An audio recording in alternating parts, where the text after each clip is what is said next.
Hello everyone, it's Patty here for another art tutorial on Thursday afternoons. It's been a while since I've seen you all. I've taken a little break and I'm hoping that you're taking a little break from your regular routine as well. So today I have kind of a fun thing for you. We are introducing a new curriculum in the Sparklers membership site. But if you're not a sparkler, I kind of wanted to share it with you anyways. And what we've done inside the group is create this curriculum that is based on the elements of art, the principles of design, and kind of how to figure out what to teach at the very first class all the way to the end. So it's a 12-month curriculum that teachers can either follow the path exactly or pick and choose. So that's awesome if you're a sparkler, but if you're not, and it's totally okay that you're not, I do have this handout because I thought it'd be fun to do a series.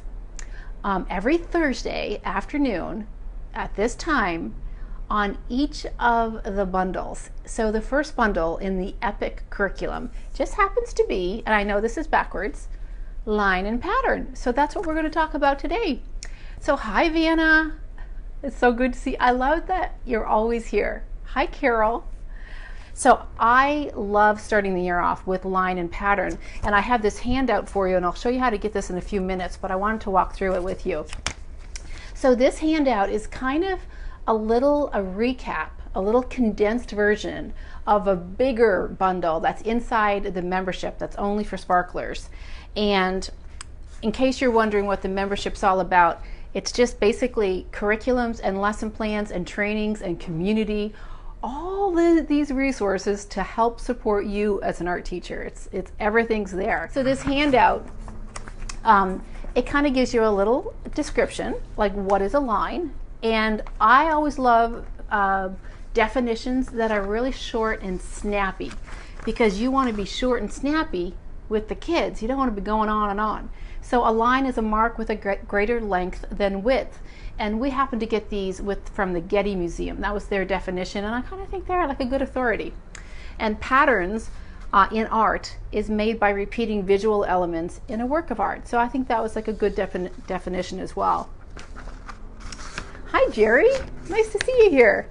So Vanna says super, super, yay, yay. So we have a little, kind of a little handout that you could actually give kids if you wanted to, or just even put in your teacher's notebook. And then you could have the kids kind of make their own little lines and patterns. So this is just a little condensed version. In the bundle, there's all sorts of worksheets for every grade level that pertain to every single element.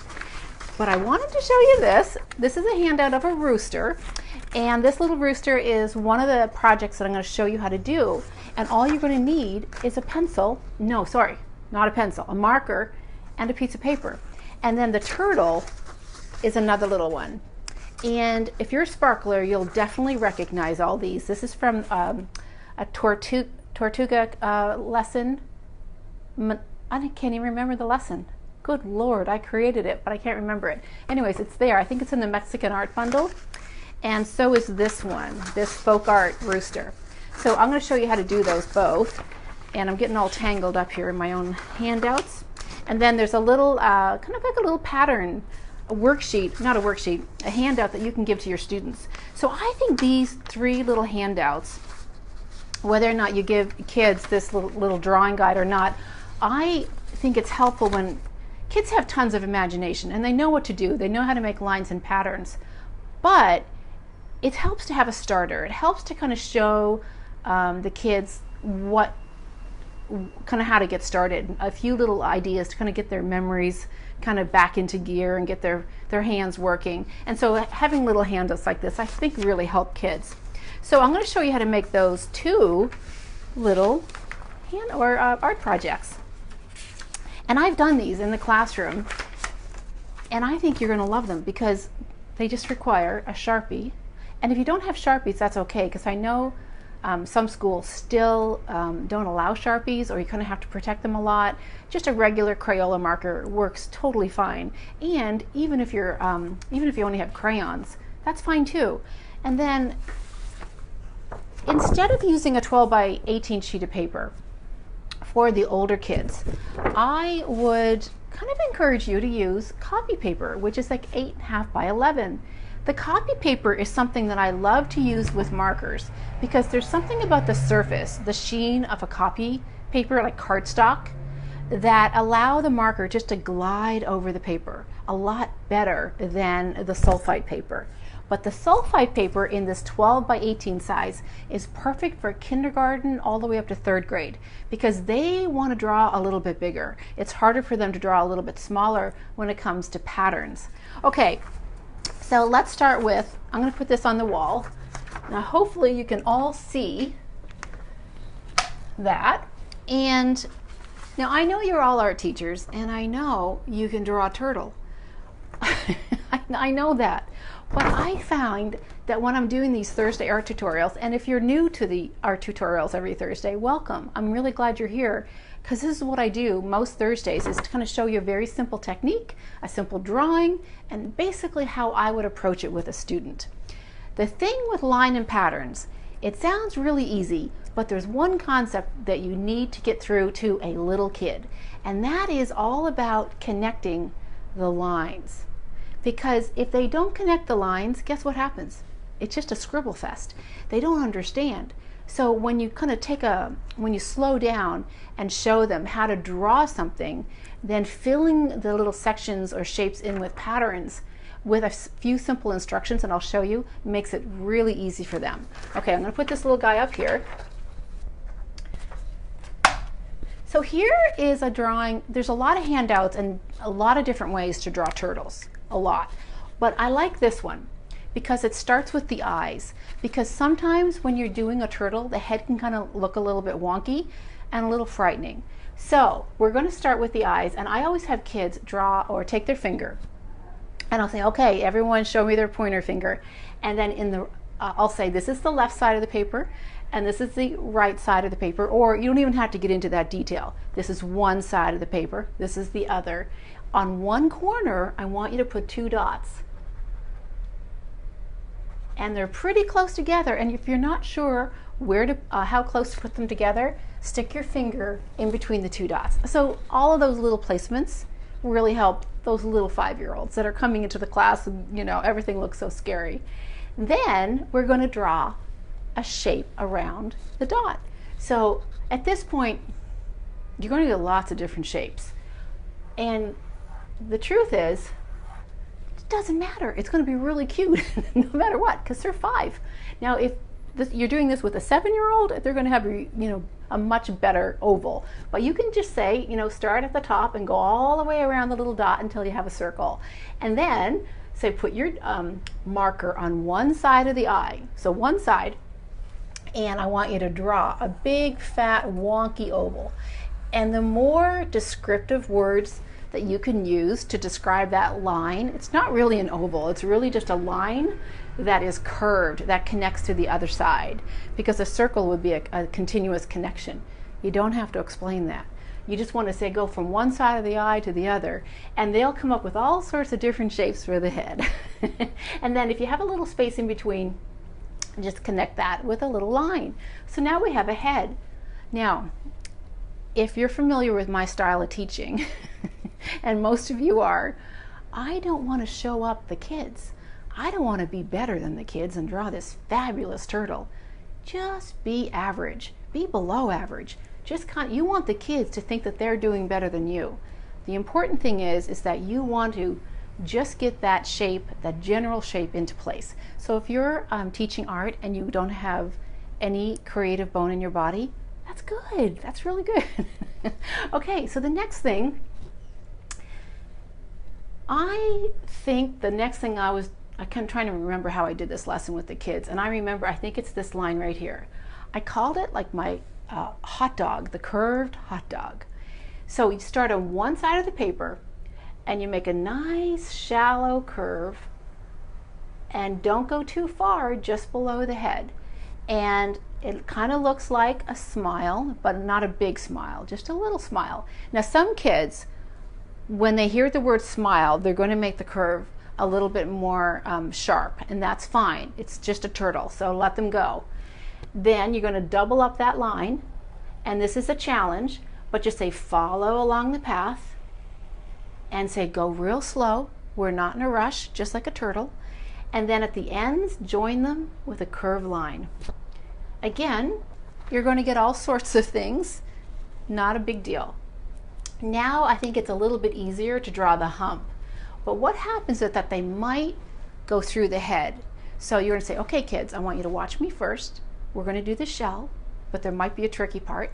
And so I start at the back and I go all the way up, draw a nice big shell, and aim for right here.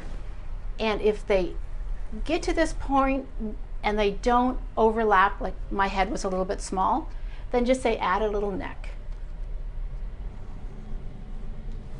And if they did get to the head, just say to jump over the head. So you can kind of do it both ways. Okay, how's everyone doing? Am I going too slow? Okay, because you're my kindergartners right now. And then let's put some little feet. And if they want to, they can turn their paper upside down. And I love this part. They can trace their finger.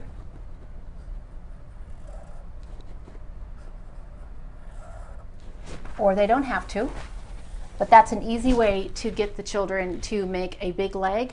Otherwise, again, lots of things are going to happen. And so there are my little legs.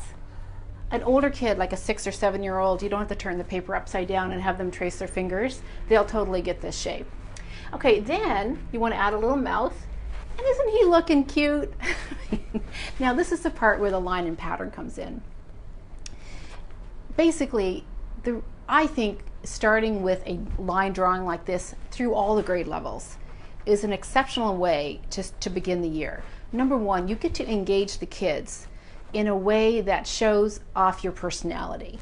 So for me, that would be to kind of underscore the level of drawing, that like not to be perfect, have a little bit of fun. I'd probably read a story beforehand, and it gives you a chance, especially with a directed drawing like this, to really gauge the class and see how well they can listen, how well those little kinders can sit on their little heinies and pay attention, and how slow you have to go. It's going to be super slow. If this is all you get done on the first day, fantastic. Think about what you accomplished.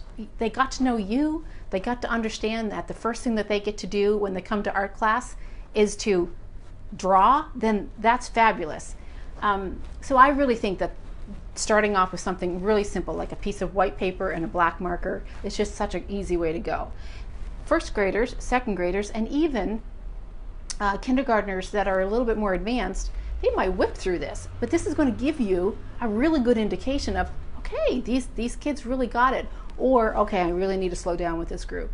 And there's no exact way, because kindergartners, they're all over the place. Okay, so when we're doing patterns, the thing that I find most, and you'll probably experience this as well, and you probably have already, is that when you're doing a line and patterns with little kids, they tend not to understand that you start and then you stop a line. So that's the objective, is to kind of help them start a line someplace and make a whatever kind of shape or curve or shape, pattern, but to stop. And oftentimes little kids will just kind of go like this. They'll scribble, and that's even actually nice. What we want to do is say, okay kids, I want you to put your marker on a line, and I want you to look for a place on the other side of that line that you can go to. So it's like a direction, and stop as soon as you get to the line. Then take away your pen. I think taking away the pen really helps, because it forces them to put their pen back, and now draw another line that goes all the way down to the bottom line, and then draw another line that goes to the top. And you can add things like draw an angle line or a diagonal line. You can add more verbiage, but the important thing is they start and they stop. And a lot of kids, what they'll do is they'll start, but they don't quite get to the bottom. If that happens, have a little seat next to the child. take a little scrap paper out and show them what you want to do. Just draw 2 lines and say, what I want you to do is go all the way, like make sure that you're creating a shape, and then you can show them the shape which is a triangle. So that's how I would teach this lesson. And then the next thing we would do, we would fill in the section. For little kids, 5, 6, I don't give too much of especially at the beginning of the year. If I was to do this at the end of the year, then I would definitely give more drawing instructions on how to draw like a proper shell, like a pattern for a shell. But for this type of introductory lesson, you can just have them draw little shapes wherever they want. Maybe they connect here, maybe they're square. And the important thing to get across is make sure they go from one line to the other. And they can just fill in now each little section. And you know, kids really like that. And that's where a handout like this really comes into play, because you can say, well, let's draw little swirls. You start, and then you go around and around and around and stop. You start, go around and around and around and stop. And so you can teach them how to do all of these little things. Okay, so now we could do one of the lines that you should start with is just kind of like the basic. Do a circle and then do a basic stripe. So the stripe would go, okay everyone, put your pen or your marker on a line and look to the other side, find your spot and make a dart or make a line or a street to that line. And then do it again and do it again, and don't stop until you reach the other side. And that way they have some nice lines. The circle, just tell them to start the circle and make sure they always close off the circle, because with circles you often get like little half swirls. So hopefully that is a good tip for you guys. Now, cutting out the turtle. A lot of adults tend to cut out turtles for kindergarten, but by the time they get into first grade, kids can handle scissors. The more practice they have with scissors, the better. So even if they cut off the tails or a few legs, just get your tape and just let them practice, because it's super important for them. And then what I used to do is mount them on pretty bright colored papers. So it's just a simple black and white drawing, and then on a nice pretty colored paper. It's a fabulous lesson. It's a great way, and it really looks wonderful on the wall, and they learn so much. Okay, so that's that one.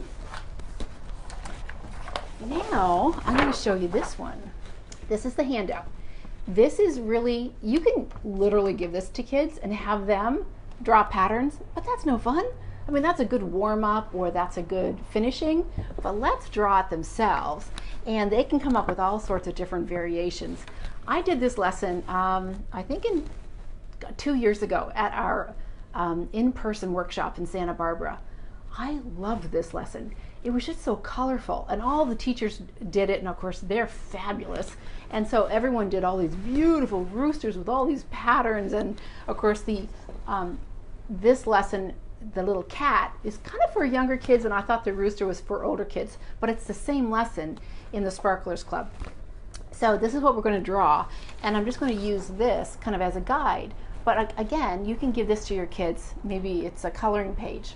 So you can kind of, figure out what kind of use you want for it. Okay, so I'll put that there. Okay, so this is cardstock, regular cardstock that I, would swipe from the teacher's lounge. I don't use many art projects or cardstock for many art projects, but for this one, when you're just using a black marker, I like them. And for older kids, it condenses the space so that they can finish the project faster.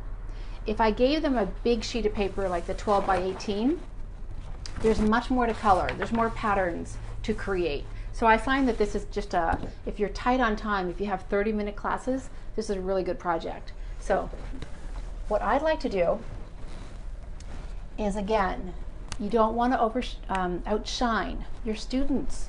It's a big thing. Although there is another way to look at that. It does, if you are a really amazing artist, it does give you an awful lot of credibility. And teachers, or students rather, can look at you and go, wow, she knows what she's talking about.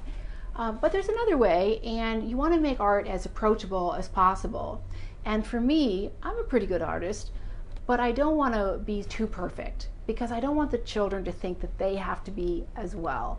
And I think when you're doing directed drawings or any kind of drawing, this is a really good, it really has worked for me to relate to the students. So oftentimes, and if anyone has ever been to the in-person workshops that I've done, they can attest to this. Because I'd get up there and I'd just like scribble. But you know, the teachers figured it out and they created beautiful projects, because you just want to give the instructions, that what's possible, and then allow the students to kind of interpret it as they want. And the results are so much more rich when you don't say, okay, it has to be this perfect. So you're giving children a little bit of leeway. So, you know, just something to think about. Okay, so same thing, start with a dot. Either side, they could be left-handed, right-handed, doesn't matter, and near the top of the paper. And there doesn't need to be a whole lot in front of that, that eye. So draw a dot, and then draw a circle around the dot. Then you're going to make the rooster's head. So start a little bit below, go up over that, and then down. And then right off the bat, I'm like, oh, darn, I don't have a lot of room for the beak. So I go, kids, don't do what I do. Move that eye over a little bit. I'm going to be forced to draw a little small beak, which isn't bad. You know, he doesn't have to be a big talker, but you want to warn kids in advance to think about where they have to place their eyes. And if they did place their eyes a little close to the edge of the page, tell them that they just have to reinvent their rooster. So I just had to reinvent mine. He's not going to have a big beak now. Okay, so that's all I want to do at this moment. I could add the little waddle, which I will, and I think he's looking fabulous so far. Okay, then you want to just do the body. Tell the kids to bring over the back and to make a nice big curved line and go all the way up to meet that. Simple, simple, simple. Then I always kind of like to get the tail out of the way, because I'm always running out of room for the tail. But you know, if you show them how to do it first, then the kids will go, okay, I wouldn't have done it that way. I would have left a little bit more room, and so they can start to think about it. So I start kind of at this little corner here, and I'm going to draw a little tail.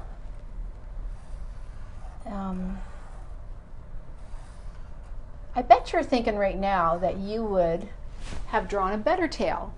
Am I right? If I'm not, you probably should be thinking that. Okay, so it looks a little wonky, but it's my chicken. Okay, is it a chicken or a rooster? I guess it's a rooster. Now I'm going to draw the legs. 2 little bumps, and then one leg first. It goes towards the back. You're going to angle back, and then you're going to angle forward. And then you're going to make a curved line below those 2 parallel lines, and then you're going to kind of connect it. And if it doesn't quite reach the little ankles, I'm going to show you, then you kind of just move it, okay? Now, I'm going to do the leg that's in back.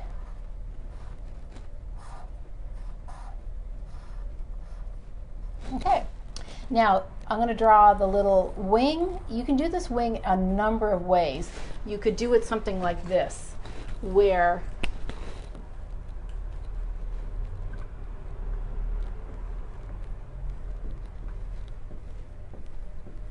okay, you could just do a little wing like this if you wanted to. Can you see that? I know the glare is kind of there, but so you can either do it like as a whole bigger section or a smaller section. So it's kind of up to you. And then all you do now, oh, we've got this little part up here, just like that. So that's how you draw that cute little rooster guy. Now I'm going to come up a little closer and show you all the possibilities. So this was a folk art rooster. So one of the things that we did, we used colors that were native to Mexican folk art. And we used a lot of rick-rack shapes, so zigzags, and circles that have a nice colorful outline, and a lot of stripes. So in other words, they were lines made with colored marker, and they weren't always filled in. So you can see on the rooster's head, I did a little yellow dot, and then I did a little flower lines with the light blue. So this was drawn on white paper, and then they colored it in, made all sorts of different patterns, and then they cut their little rooster out. And then the second part was they took some painted paper. So if you have any leftover scraps or craft paper or just regular paper, whatever, then you can make these little flowers, these Mexican marigolds. You can choose whatever color you want. And then the kids should put 2 of them on the colored cardstock. And then the rooster goes on top. Okay, everyone, so that's pretty much it for today. So we basically talked about the line and pattern and what you get. I wish I had all of my...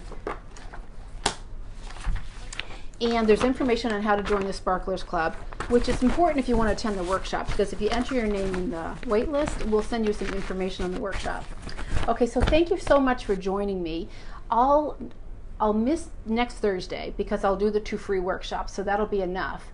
But then I'll be back the next Thursday for another art tutorial, and we're going to be talking about color. So there'll be another one of these for you guys to download. Okay? So have a great day, and for those of you who are going back to school, good luck. If we're here to help you. If you have any questions, please pop on the Facebook group page or this page, and we're happy to help. Okay, everyone. Have a good day.